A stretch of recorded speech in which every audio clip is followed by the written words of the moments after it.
Hi adventurers, Brad here. Today I come to you with a bit of a problem. Some weeks ago, if you watched our video, you noticed that I put a tire pressure monitoring system on the vehicle, and in doing so I paid closer attention to my wheels and tires and things like that. We were getting ready to take a pretty long journey from northern Utah up to Spokane, Washington, back to Coeur d'Alene, Idaho, back down through some Montana, some more of Idaho, before we made our way back into Utah. Putting my tire pressure monitoring system on, I noticed that two of my tires on opposite axles, opposite sides, were wearing a little bit differently than the other tires were. I inspected them as we went, and over time those tires got worse. So when we returned back from our trip, and we actually went a little farther south, so we made it back down to Salt Lake City, and I looked at my tires, and the right rear tire and the left front tire are worn significantly on the inside. If the tire was worn in the middle, that would tell me that there's too much air pressure. If the tires were worn on the outside, both outsides, that would tell me that there's too little pressure. But wearing on one side tells me there's an alignment issue. If both tires on one axle were both wearing on one side or the other, I would tell me that the axle's off kiltered a little bit. But one tire on one side and one tire on the other axle wearing at different times, when the tire right beside them, so the tire in front of that one has worn perfectly normal. Front tire right side wearing normally. Rear tire right side significantly worn on the inside. Left side rear tire wearing normally. Left rear front side significantly worn on the inside. So there's something wrong with the axle alignment, or something wrong with that axle itself. Maybe the axle's bent. If you think if it's bent 1/8 of an inch somewhere here, by the time it gets out here, it's 1.5 inches. So that could be a problem. I don't for sure know what the answer is, but we stopped at the Airstream dealership and talked to a technician, and they said submit a warranty claim to Dexter, which is what I did. I sent an email to Dexter Axle customer service warranty claim. I sent them photos of the axle, the serial number, showed them the tires, showed them where the tires were, etc., etc. And I got an email back very fast. It said, "Hey Brad, sorry to hear about this. We do not warranty tire wear." And I was discouraged a bit, but then I read the next sentence. "However, as a good faith to the customer service of your rig and you and Airstream, we are going to send you 2 brand new axles. Where would you like them sent to?" So Blair and I just said we'll just hang out in Salt Lake for a couple days, a couple weeks really, until they get here, and let the dealership at Airstream of Utah fix our axles. So tonight we're going to pack up the rig. Tomorrow morning we're going to drive over and drop the rig off, and I'm going to stay there and film and help do what I can do to get these axles changed. While we're doing that and we have the axles off, I'm just going to go ahead and put a 3-inch lift kit on it. So I've been very, very impressed with Dexter Axle and their customer service. I've been very happy with Dexter Axle in general, just because we've had 4 RVs. And all 4 of them have had Dexter axles on them. I love the Neverlube bearings. I love the way they ride. I've never had an issue with any rig that I've had, and I've probably driven 150,000 miles towing an RV around this country somewhere. So this is the first really weird thing. It's not an Airstream thing. It's not an Airstream problem. It's just maybe I hit a giant pothole somewhere and I don't remember it doing damage or doing anything. There's no noticeable damage underneath. And we've hit plenty of hot potholes in the many miles we've driven this RV. So I don't know. But as we get the axles off and I get to inspect them in person, I will let you know what I may see or what I may find. I'm also going to let you know how the lift process goes, getting a lift kit put on it, and then how it drives afterwards. Hey, dirty dog. But until then, I'm going to sit out here in my awesome Zip-D comfortable awesome chair with my companion table here, and I'm going to enjoy a beverage until Time to go inside.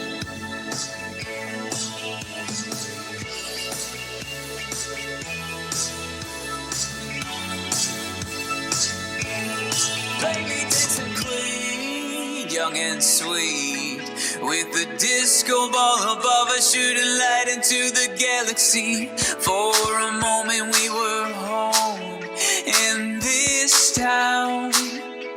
They told us only play the hits, 'cause we'll need a soundtrack as we wander through the barren waste. We're at Airstream of Utah, and they're pulling the rig in right now to fix those axles. I'm ready to get this thing done.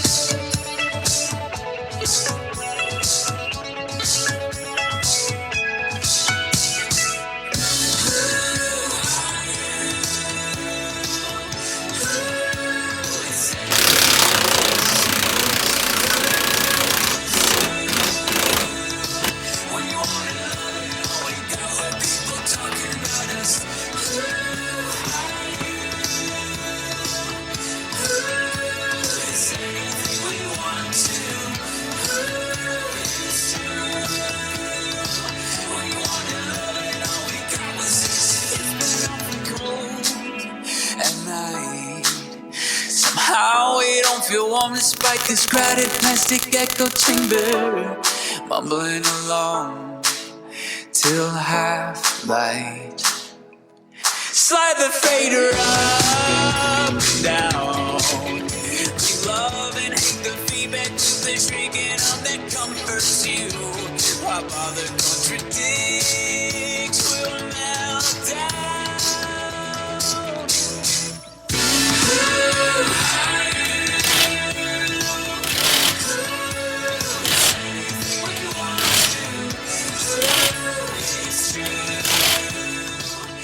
What you got, Blair?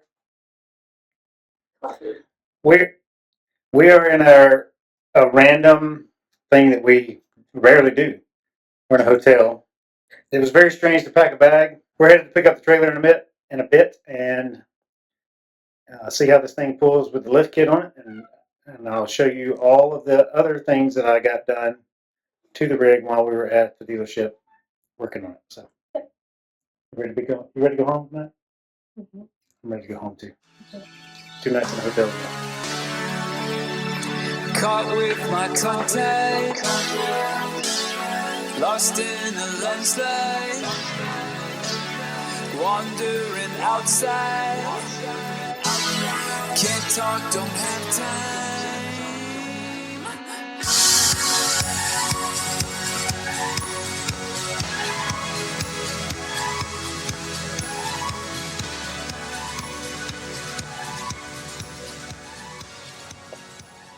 It's a bit taller. My short little legs can't climb in as easily. Yeah, looks good. Oh, this guy. Yeah. Some of you have seen our videos and have commented on it, but right here where these 2 rivets are is what looked like a dent. There's a rib back here behind this, and it's a floating rib. It's not a structural rib. And when this panel was repaired before we picked this rig up, this panel was replaced and this whole side panel was replaced. When they put these buck rivets in, they pushed that thing in a little bit, and it looked like there was a big dent right here. And depending on the angle, it really looked like a big dent, but it was not a dent. It was just, this was pushed in. So while we had our lift kit put on, Kind of a dent. it was kind of a dent, but not an accident dent. No.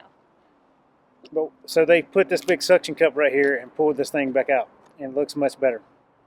While we were here, we also had our door adjusted, and we had this light replaced, because you can't take the cover off. Like the cover and the LED light is all made as one. So this thing had significant moisture in it.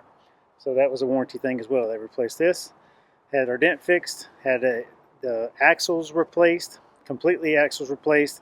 1 shock was replaced because it was blown out, and 2 tires were replaced. And the door was adjusted. The bottom and the threshold at the bottom of the door was re-riveted on too, because it was one of the rivet holes was kind of drilled out a little big. And you got yourself a new jacket in the process. Yeah. Live riveted. I got a new jacket. Piper took a picture in it yesterday too. Yep. So now the real test is the road test to see how this thing drives. Because there were new axles put on it, therefore new brakes, there is a bit of a break-in period for these brakes. So I'm leaving the Airstream dealership right now. Because I have new brakes and new axles, I need to do a little break-in period. So on this Ford truck, it has the built-in towing system and the little squeeze handles down here to squeeze for just trailer brakes coming on. So I want to test out my brakes to start with, so I let off the gas or let off the brake in the truck and I squeeze the handle, and my brakes really do nothing because I got it on the lowest setting. So let me kick it up to where I normally have it and see what happens. So still nothing. Kick it up all the way.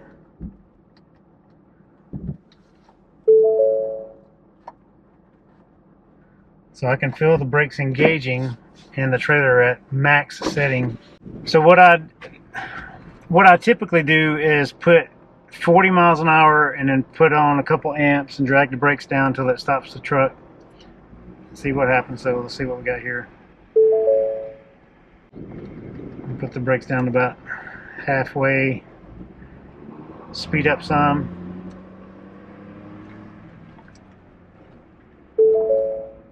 Drag them a little bit. It takes 25 to 50 stops probably to get them calibrated right and get.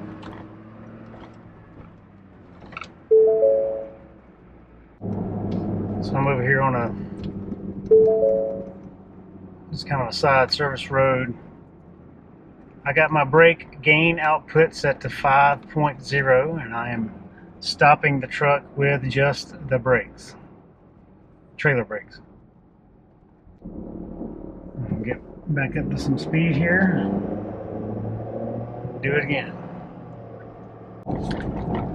Anyway, I'll just keep doing this for a while until I feel comfortable that all the brakes are working as they're advertised and are able to stop this trailer should I need to make an emergency procedure stop.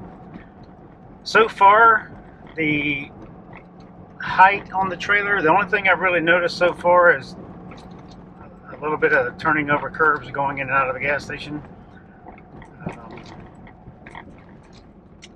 I didn't notice a big difference on the highway. I felt no extra sway or anything like that. People are always concerned about increasing the height. So I did increase the height on the trailer by 3 inches. So from 9 feet 9 inches, we're now at 10 feet. That's going to be my goal from now on, is the 10.5 feet. It used to be 10 feet. Now I'm going to go up to 10.5 feet as my bridge and overpass safety zone. A couple things you got to think about when you do stuff like that. It adds a minuscule amount of weight to your trailer with the lift kit. It's just a bracket. So a couple pounds you've added to your trailer. You're a few inches taller.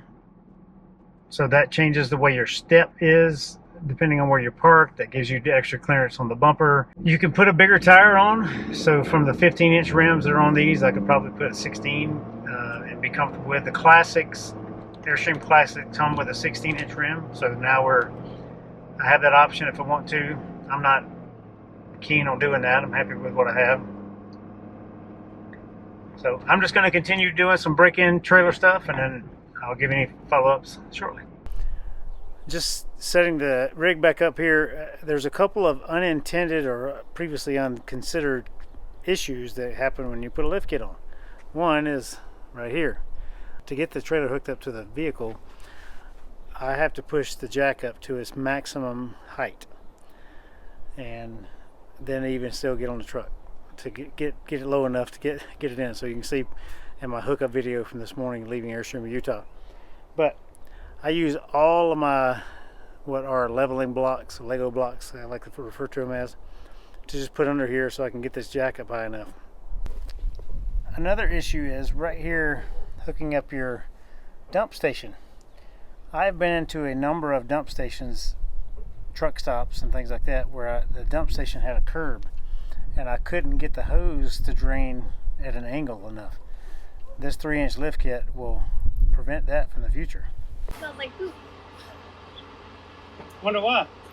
So sometimes one of the things that's difficult with an Airstream is that the drain is so low depending on the angle. So because of this angle right here, it's almost level and maybe even slightly uphill. So when you drain the tanks like this, you have to let the hose drain into the lowest part, and then you have to kind of do a little snake and let it all dump out the other end. And let it fill up again and keep doing that, because it's not, if you drop a fifth wheel and the tank dump is pretty high, it's not a big deal. But in these Airstreams, because the center of gravity is so low, which is great for towing, not always great for dumping. One of the last things that I didn't consider is how much higher my awning would be once it's fully extended. It's 3 inches, but man, it seems like it's 3 feet.